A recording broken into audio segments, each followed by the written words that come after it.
The Leading Complexity podcast. I'm Mikael Göthe, and today I have Sam Isaacson with me. He's an executive coach, consultant, author, founder of AIcoach.net. He is also a pioneer in applying AI to coaching and leadership. And we're happy to have him as a speaker in the Leading Complexity program this year with his session Using AI to Supercharge Learning and Development. Welcome, Sam. It is great to be with you again. I remember we met a few years ago in person, which is always a great privilege. And so it's nice to reconnect and have this opportunity to have a conversation with you today. So yeah, thank you. Yes.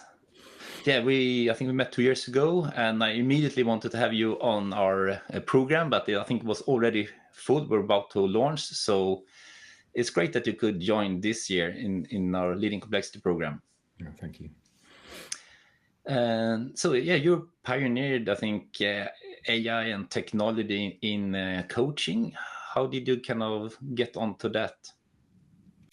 Well, my background is in the world of technology risk consulting. And so I spent a lot of many years in IT internal audit roles and risk management and project assurance and all that sort of space. And then because I was interested in coaching, that was really the center of gravity that I was getting pulled towards. I ended up with an opportunity to write a book about my understanding of technology and my understanding of coaching and how these two intersect. And so I was writing this book in 2020, which is a very interesting time for coaching as far as technology was concerned, because everything was going the video coaching. And one particular topic that I knew I was going to write about when I started the book was artificial intelligence and the idea that it's possible to automate some things, that it's possible to introduce a level of logic into the way that you interact with an AI. And so at the time, what I wrote about in the book was this thing that nobody had really heard of, but I'm a nerd, and so I had called GPT-3. And I wrote in the book about, look, GPT-3 is able to generate text in a way that looks like a human has written it. So we're one step away from somebody turning that into an automated process where you can generate a good coaching question in response to what you say that feels extremely human and very dynamic and emergent, which is very different from the way that chatbots had sort of existed up to that point. And so it felt to me blindingly obvious that you were able to automate the experience of a coaching conversation as far as the text was concerned. And it was just a matter of time before the technology got good enough and somebody developed it to a level that it was pleasant to interact with. And so, like I said, I was writing that in 2020. And of course, 2 years later, ChatGPT appears and the entire world suddenly discovers that it is possible to interact with this text generation tool in a very pleasing way. And it really does feel very human. And that first introduction of ChatGPT it wasn't GPT-3, it was 3.5. But of course, since then, we've had significant improvements to that system, and it's capable of doing all sorts of exciting things now. And when ChatGPT first emerged, I immediately knew I would like to be involved in supporting that into the world of coaching. And so, yeah, I have been doing that since. It's called AIcoach.chat, by the way. You introduced it as .net, but I don't think that will get... sorry. .chat. You'll get it. Yes, of course. Yeah. I remember when we met 2 years ago, you did a demo, and this was for professional coaches, and you demoed the coaching session, and I think everyone agreed that the AI was at least like a 30% level coach or foundational level coach, or more at least as good as 30% of the coaches out there. And this was 2 years ago. And it was kind of impressive. So what's happened in 2 years? I suppose it must be a huge difference now even. Well, it sort of depends on how you measure it. And so the introduction of AI into the world of coaching is really revealing that coaching has never been very good at defining itself, which has always been pretty obvious, because when you ask most coaches what coaching is, the way that most coaches respond is to tell you what it isn't.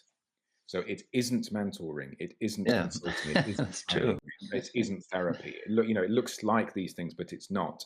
And exactly what it is, to describe it in a paragraph, or even a simple sentence that says, when you see something that looks like this, then you know it's coaching. Coaches have never been very good at that, and so we're now in a space where the AI is capable of doing all sorts of very good things. It can certainly hold down a conversation. It can remember information about you. It can ask good questions. It can challenge assumptions. It can, to a certain extent, it can hold no bias, which is something that humans don't. Yeah. We're very famous for not being able to do that. And I know there's bias in data sets. We can discuss that, but the AI can be told to have no bias. It can it can do that very well. And some people are therefore claiming, well, an AI is capable of meeting all of the indicators of a professional certified coach. And so I know that there are people in the world pushing for their AI coach to be the one that gets credentialed by a professional body first. Oh, that's interesting. So you could have it certified or credentialed as a kind of Well, a there's professional one coach. particular researcher, and she's been working in AI for a long time, Rebecca Rutschman, and she claims, and I'm not criticizing it at all. I think that from her perspective, then she absolutely has. She claims that her AI coach demonstrably meets the requirements of the ACC level coach, which is a good level, and Yeah. it's almost there for PCC. And PCC is traditionally there for executive coaches who've been doing it for, say, 7 years, have got hundreds of hours of experience. And we're saying, well, in 2 years, we've developed an AI that's capable of demonstrating that pretty much. The problem is, from my perspective, and I provide an AI coach as well, so I like it. I think it's a good idea. But from my perspective, I think no, AI is nothing at all like receiving executive coaching from an experienced coach, nothing at all like it. If you could look at a transcript, and maybe the AI would do better than the human in terms of the word for word, what's the correct That's true. question to use at this moment. But that's not actually what coaching is. It sort of is, but this is the thing, we don't really never defined it. It sort of is in forming a really good question, and more of it actually is in our human presence and the way that we work with people psychodynamically, let's say. So it's Yeah, yes. not quite the same thing. So it's a really Yeah. interesting space to be Yeah. intellectually. I'm thinking of a quote, if I get it right. It's from Bill O'Brien. The inner state of the intervener is kind of is what's influenced the success of the intervention. So the being of the coach. So yeah, I suppose that a AI coach could pass through, like, objectively analyzing the script of the call to say, yes, this is good coaching. But it doesn't say anything about the being of and the relationship and the connection there. I just think there's a lot that goes on. Coaching is a lot about the experience of what's happening rather than the sort of transactional activity that's taking place.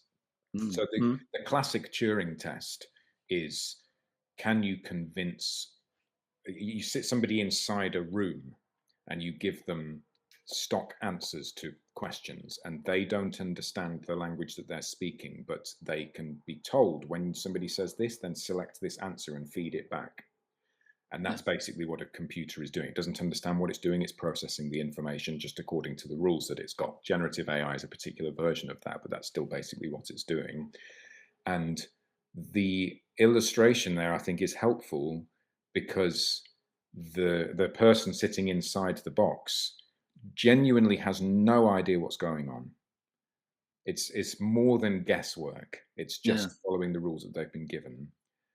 And it doesn't therefore really matter how accurate it is, how convincing they are as a person, because coaching is something different from that. There aren't any coachees that I interact with where it is purely about, just tick the boxes, take us through the process. There's something about the fact that a human is listening to their story, the fact that I'm sitting there and go, oh, do you really want to do that? There's something about that moment that is coaching. That's the heart of coaching, probably more than thinking about what the best Yes. is in the grow model. Not that there's anything wrong with the grow model, but it No. is, it is, you know, it's not the full picture. Something is just holding the space and letting something emerge that you kind of is just intuitive sensing and then lifting that up. Well, I think it's the same with everything that we do that happens interpersonally. It's like leadership. How many leadership textbooks are there in the world?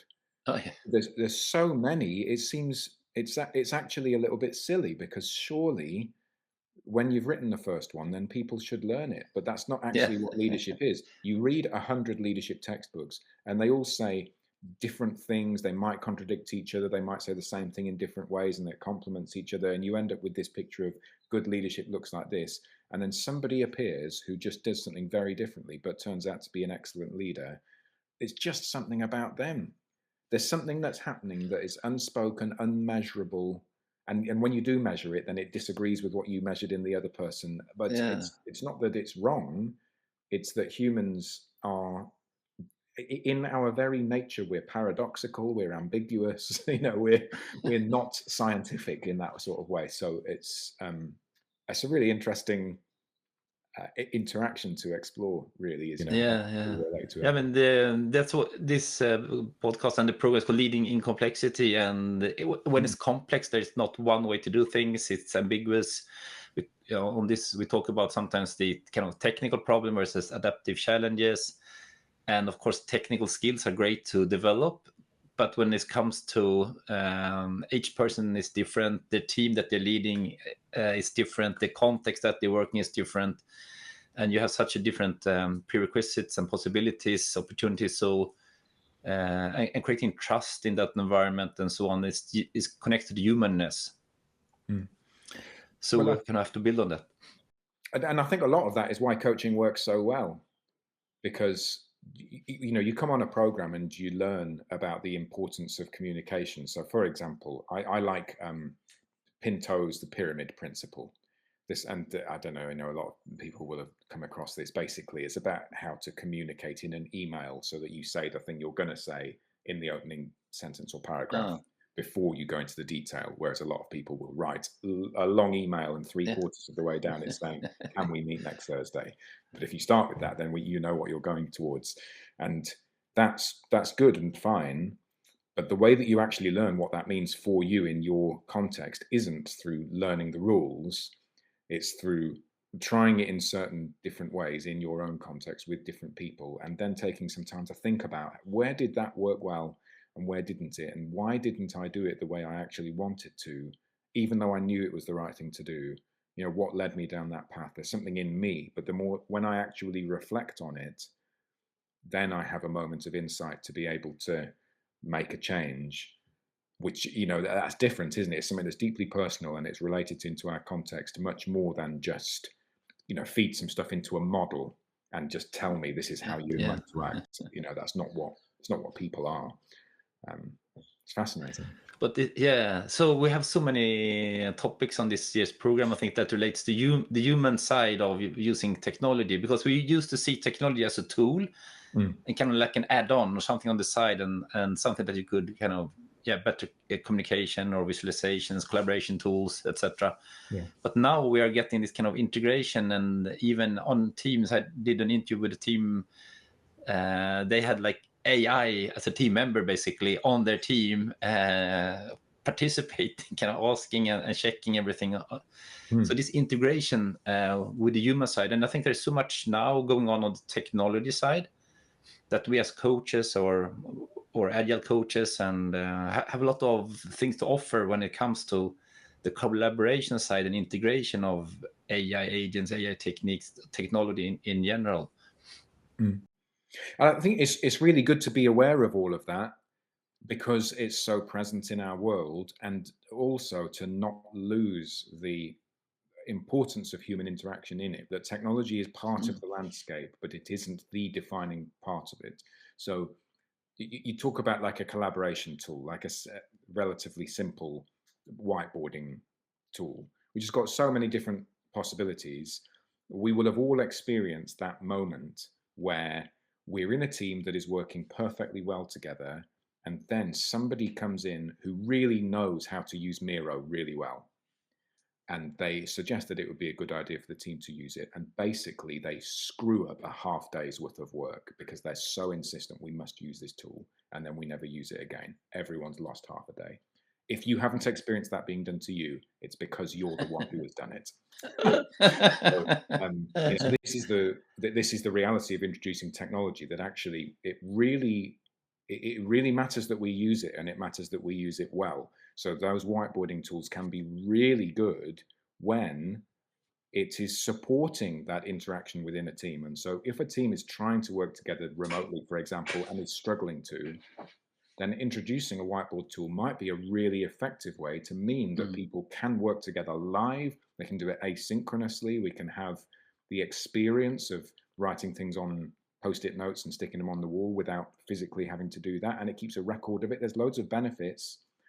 But if what we're doing is introducing something that derails that interaction and derails the collaboration through the introduction of technology, which can often be the case, then that's a bit of an issue. And so I think that as coaches, as leaders, it's important for us to recognize that the technology is there, and then we can understand it and we can use it well, and that we introduce it in the right ways so that it's supporting human interaction rather than getting in the way. I think this is classic in agile teams, where you want to teach them collaboration and solving complex problems, and you get asked all the time, yeah, but how do we get this into our kind of tracking system or Jira, or how do we follow, how do we kind of divide the work and make tickets?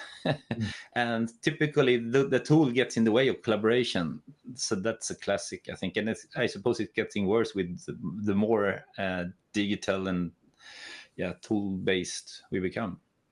Yeah, I mean, I think something that generative AI has brought has been a lack of a need to have to learn a new system every time that a process changes, because it is able to understand unstructured data and turn it into structured data. That's a real superpower. So I've created, for example, a little agent where I can send it a text message, and it then manages my to-do list for me because I'm very disorganized. And so it will send me a message in the morning to say, these are the things you need to focus on doing today. And then I can reply to it saying, I've done that one. And I don't need to reference mark task A13X9 as complete.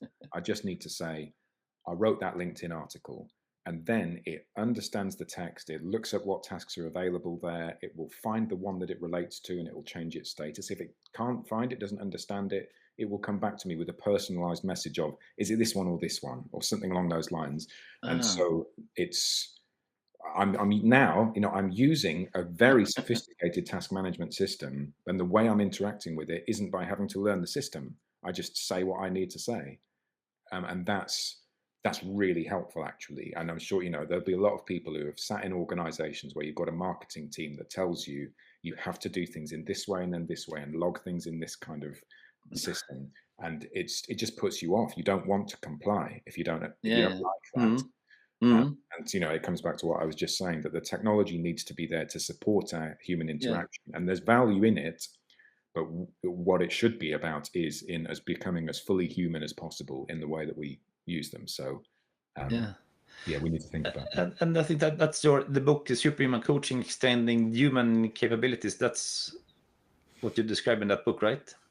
Well, yeah, that's right. So there's a point, I can't remember if it's in the introduction or the outro, but there's a point which is very important there, which is about rapport. That there's something fundamental in a coaching relationship in particular, but I think it applies to leadership, it applies to consulting, it applies to any sort of relationship where the technology might be present, just like you and I are speaking over video conference now, and that's important. It can't work without the technology. But what's most important is that you and I are able to connect to each other at a personal level. And so if the technology keeps on glitching, then the technology is stopping us from being able to interact. And so we need to decide a different way to interact. So maybe we need to switch to a phone call. Maybe it's the particular platform, and so we need to switch to a different platform. Maybe it's the very form of video or audio, and we need to switch to a text message or just meet in person. But to understand, when we introduce technology, it's going to have an impact hopefully positive, but we need to bear in mind it might be negative. And so to be able to think about that and how we then apply that with our clients and with the people that we're working with, it's an important thing for us to think about. And sometimes the technology will be imposed on us. And rather than us having that as a burden, we then need to be asking the question, well, how do we use this in a way that supports, like I say, that sort of collaboration, human interaction Mhm. side of things? But I see in general, I think many or large organizations they offer possibility for remote work now the Mm. last couple of years, but they haven't really got designed or created great collaboration spaces in the virtual environment. You have quite poor collaboration tools. People keep their cameras off. You don't know if they're there and meet. Mm. Yeah, if they come together, it's they meet, maybe sync up, but then they do individual work rather than actually working together mostly. Mm. I think we had that also as a common example here by Woody Zool, that people come together to talk about work, but not actually do work together. And I think if you're in a room together, it's natural connect, having the humanness, actually collaborating. But in the digital space, it's very more rare. I think the best teams do it, but most organizations, people just have meetings to sync up and Yeah. don't even bother turning on the camera or don't really participate. How do you see that? Well, I think every organization is different. You know, different organizations have different cultures, and that works in the way that people interact anyway, but it also works remotely. And so, you know, a culture of we have our cameras on exists in some organizations and not in others. And it is possible to have good digital natural collaboration spaces. So, for example, something I've tried experimenting with recently is a virtual co-working space where I'm sitting. I tend to work in a co-working space just around the corner, and it's a bit loud, which is why I'm not there for now to do this kind of recording. And but I can sit there. I can open up my digital co-working space, and other people could then join just based on when they're available. I don't particularly know them, but they're just going to come and sit next to me. And from time to time, you can then turn virtually and sort of have a bit of a chat, you know, just as if Mm. you would do on Zoom, but it's not Zoom. You know, you're there to work, and so that sort of thing can work. But you really need to want to do it. And some people, and this is no judgment, but particularly, you know, if you're of an older generation, the introduction of technology has been something that has had to happen to you in your work career, and Mm. it's just another piece of tech to have to use. It's just not pleasant. And if you have an aversion to technology, and a lot of people-focused people do have an aversion to technology, Yeah. then you just don't want to have to do that. And what you end up with is a group of people who like playing computer games, sitting Yeah. chat to each other. And those aren't naturally the people who like to chat to each other. So it's a little bit, it's you Yeah. know, we're paradoxes, right? You know, we don't really work well together. There was an organization I was working with a couple of years ago where basically what they discovered was the value of being in the same office as each other wasn't in the meeting or in the collaboration workshops and things. That you can do that virtually. Actually, you can use breakout rooms, you can have whiteboards, you can do a lot of that digitally. What it was really valuable for was when you go and make a cup of coffee in the kitchen and somebody from another team happens to be in the kitchen making a cup of coffee and you've not seen them for a while, and so you just say, oh, I've not seen you, how's it going? Oh, Mm. you know, we worked on that project together. Oh, you've got something on. I could probably help with that actually, because I've just had a chat with this person. I'll put you in touch. So it's that completely accidental moment. That's where the value is, Yeah. as well as all of the sort of co-regulation of our nervous systems and things that happen. So what that organization did was we have specific days where as many people as possible are in the office, and you're not allowed to organize meetings on those days. What it's designed for is for you to accidentally bump into people. Mm. And because you're in the office and everybody else is there, you do see people you've not seen in a while. And so those conversations do happen. But there we go. So, you know, it's an interesting experience of recognizing that what the technology does in some instances is it gives us reasons to not have to meet. And that was, I can't remember who it was, somebody very, very famous said about the train when the train was first introduced. Oh, this is brilliant. It means that I'm going to be able to see people who live some distance away Yeah. much more Mm. regularly than I do. normally. And what actually it leads to is families then know that they can see each other, and so they move further away from their parents than they would normally do, Ah, and they see them less, which is literally interesting. the exact opposite of what you would say. And I think with Mm. video calls, being so common, that's exactly what happens. Because we know we can all the time, we then don't. And so, it's Yeah. important to come back to that. It's about humans. Yeah. So I remember, yeah, in the beginning of the pandemic, for example, when people started working from home, you got a glimpse into people's lives, and that made also the humanness and connectedness. And say, oh, you live there, or you have a child or a cat, or uh, so that kind of strengthened a bit the connection, I think, when you did that. But nowadays, people blur the background if they even turn on the camera, Mm. and it's the technology becomes more a barrier, I think, in that case, rather than yeah, and they stop meeting at the office mostly as well.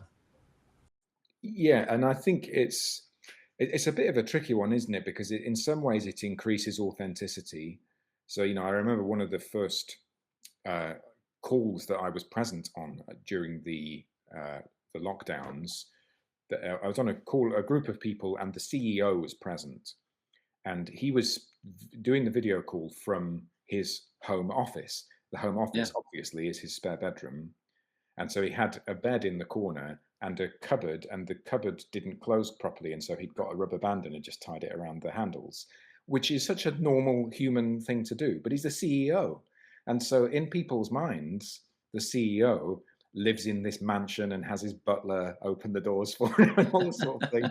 And actually, his house he might have an extra bedroom, maybe an extra bathroom, but actually, he's just a normal person who turns up to normal work. Isn't that great? We discover that we're more human. And at the Yeah. same time, you've actually then got people who are on their first training contract who are living, I live in London. London's expensive. And so if you're on a training Mm. contract, you tend to hire out a room.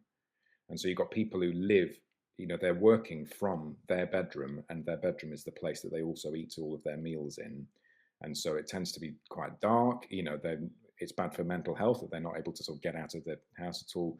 And so actually, where in some ways it's this great leveler, in other Yeah. ways it exacerbates the problems that have already existed. And so, and like you say, the culture of then blurring your background so that what you see is this kind of polished version of someone. Now we've got the introduction that it's not particularly been adopted, but it's more likely to come in the next few years. And I'll talk a bit about it if you're interested in the introduction of avatars. And so you can then select the way that you want to present yourself to everybody else, which might be a photorealistic version of yourself, or it might be an idealized, stylized version. And then it doesn't really matter what you are sort of really like. You're Yeah. presenting yourself in the way you want to. So I could be sitting here in my pajamas, smoking a cigarette, and what you see is this perfectly pristine version of me, or maybe me as a dog. Yeah. So there's a different sort of expression of ourselves Yeah. in that. I think they're already in Zoom or FaceTime, those kind of avatars already, isn't it? Yeah, well, that's it. The option is there in Zoom. The only time I've ever seen them used is when I have demonstrated them and encouraged people to experiment, and that's it. Nobody's ever done it naturally with me. I do. I run some sessions using an avatar-based platform, which is three-dimensional. So you Mhm. enter as an avatar and then can walk around the space and look around, and you hear things from different ears. In fact, you saw the virtual reality version of that Yes. when we were together, didn't we? So, but I do that in a laptop-based version, so it's much more accessible for people, and I really like it, and I think that there's a lot of potential in it. But it also means that you end up with an impression of somebody, a visual impression, which is really interesting, not based on what that person actually is. So No. there's one guy who he's probably about your age, and he's white. He's got a white beard. He wears little glasses, and then the way that he chose to present himself is as a black guy in his 20s with a massive mohawk, a pink mohawk. And I think, oh, I could have met you as one of those characters and not known that the other one is the real you, or the one that you would like to be seen as, sort of thing. So, and I'm not saying that he wants to be seen as that, you know, he was experimenting, but it's a really interesting sort of extension of ourselves, and something that we can explore psychologically. You know, what does that mean for us? And I mean, but if you simulate a cafe and want to interact with, just get some inspiration for someone more random, that I think could be fine. But if you have a tight team where you need high trust, dependency, I have a hard time imagining kind of working with someone who is not authentic themselves. Well, it does. It sort of depends again on the organization and the people you're working with. So, you know, what's the difference between that and having your camera switched off? There's basically no difference, except I'm That's what also the problem I think with not having cameras on or sharing or being kind of connecting on a personal level. Yeah, and so you know, I always like to have my camera on. Sometimes if I'm not feeling very well, then I will turn it off, because I just don't want to have to feel like I need to look at the screen all the time. I want to be able to close my eyes. I would go to bed, but I just happen to be here, you know. And so you might work in situations where you never would have gone to the office. So yeah, that's of course a different. Yeah. And so I think it's a little bit, you know, there are valid reasons for it, and also it's important to develop the right psychological contract so that we agree that it's a good idea for us to have our cameras on. And maybe we need to state these are the reasons why we have our cameras on. And if we disagree, let's have a discussion about that and then make a good decision that we're all on board with, rather than you just sort of get caught up with the unstated assumptions that are held. Yeah. Mm-hmm. So if you're looking forward to your session in the program is called it's about using AI to supercharge learning and the development. So what's kind of possible now that or how does it look kind of going forward in the future here? Well, the possibilities are slightly different. So you know, I've mentioned a couple of times about, you know, it's important to understand organizational culture. It's also important to understand organizational technology limitations, because all of us now pretty much can create an account with ChatGPT, for example, for free, and you can do quite a lot within that. But the way that gets implemented into organizations typically is in the experience of having Copilot as part of Microsoft's suite. And it's not the same. And depending on how it's been implemented, you've got certain abilities and some ones that you don't actually have. And so in the session that I'll be running, then we'll be thinking about, well, how is it that generative AI produces a response? Because I think it's important just to understand that. I think people's understanding of it is better than it was a year or two ago. But I think it's good just to remind ourselves of things that generative AI is and isn't. And also a level of prompt engineering to be able to understand how to get the best out of the system. And some of those are just very simple hacks, if you like. You know, there are certain key words that you can use that will it will notice. For example, if you say to think about something deeply, it will actually do it, because it likes the word deep for whatever reason, because that's how technology people have thought with regard to AI.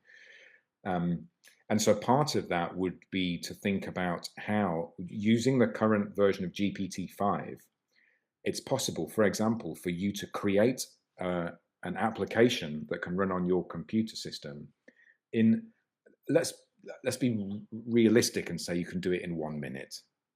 I'd love to say 20 seconds, but it does take a bit longer than that. So if we say 1 minute, in 1 minute, if I want to use Microsoft Paint, that's a bad example because it's a free app, but you know, if I want to use Microsoft Paint and I don't have access to it, I can just ask GPT-5 to create an app of Microsoft Paint in an HTML file, and then I can make my own, and it takes a minute for me to code a new computer program. It's ridiculous. You can do that with anything. You know, think I've got this idea, and I bet that if somebody would just create a tool where I could do that myself, that would make my life a lot easier. All you need to do is have had the idea now, tell it to code it, and off you go. Now you've got your own app. You could run it on your phone. You could have it on Yeah. your laptop and be able to access it. You could have it referencing to, an Excel spreadsheet somewhere in the cloud, and then connect to it from wherever you are. That sounds really helpful. And I'd love to sort of demonstrate what's possible with regard to automations. And so there are ways that we can make systems interact with each other that creates these sorts of virtual colleagues. So there's a piece of research that has been published in the last couple of days, and I've not looked at it in a lot of detail, so I don't want to misquote it, but the headline is that a couple of years ago, you would have one manager and 3 people working for that manager. And now, because of the introduction of AI, you can have the same manager, but with nobody working for them, and they're producing the same output. Yeah. And so what that looks like is that there are more managers, there are more manager roles that are appearing and less junior roles that are appearing. Issues with that, and like I said, I haven't looked at it in a lot of detail, so I'm not able to speak precisely to what it means.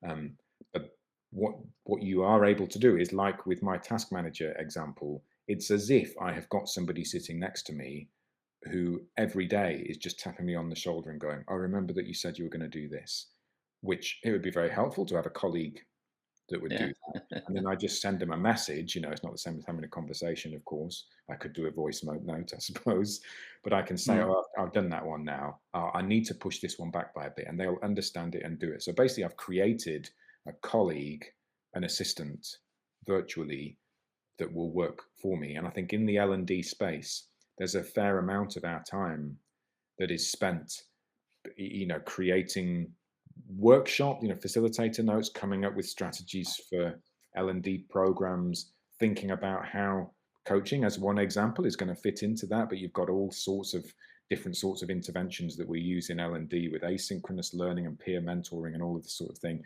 Well, thinking about how all of those things fit together, it might be a day in a team workshop where we think about these things, or it could be a really well structured prompt which takes you 20 minutes to get a really well structured strategy. So that's not to outsource it to AI. We still need to do the thinking, and there's definitely and how it can negatively impact on our cognitive abilities. But I think there are ways that we can use AI in the L&D space that really make us more effective as L&D professionals. And and one aspect of that, I suppose, is in training ourselves, training people in how to use AI in intelligent ways that are compliant with our own internal policies and that value humans and that avoid bias and all of those risks, which we'll look at as well. So hopefully that brings it to life a little bit.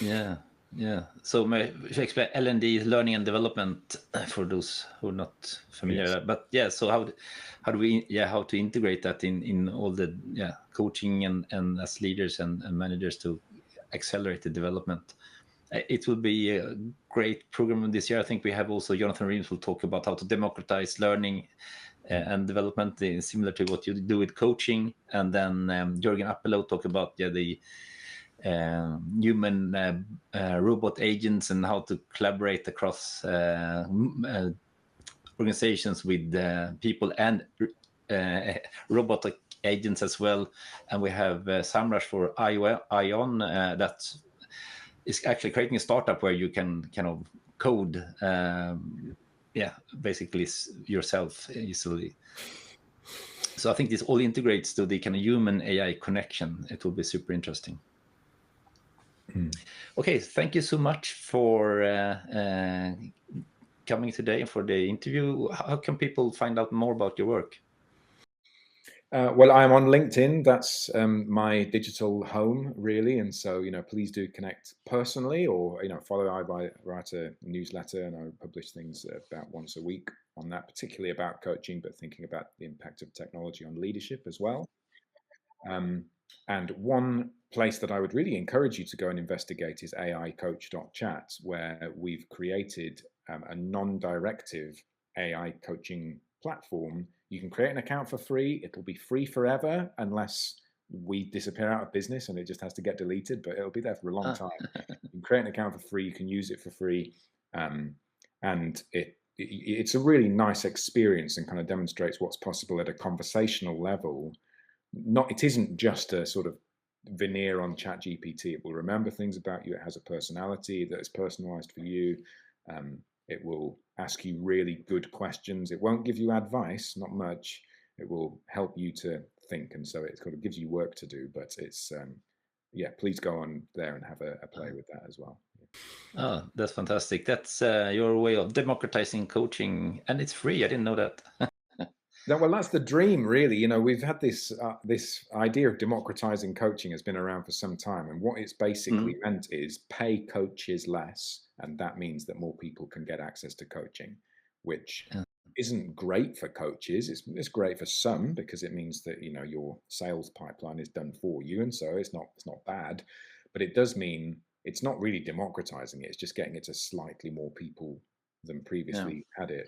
Whereas with AI, it could be available conceptually to every single person on the planet, and so we want people to access it for free, at least a limited version for free. We do need to be able to afford the technology, and we don't get paid at the moment, and so, you know, we want it to be commercially sustainable, and so then we customize the platform into organizations to be able to then provide it at scale internally. And it's as far as I can tell, it is a really, really good quality, really professionally aligned application of AI into the world of coaching.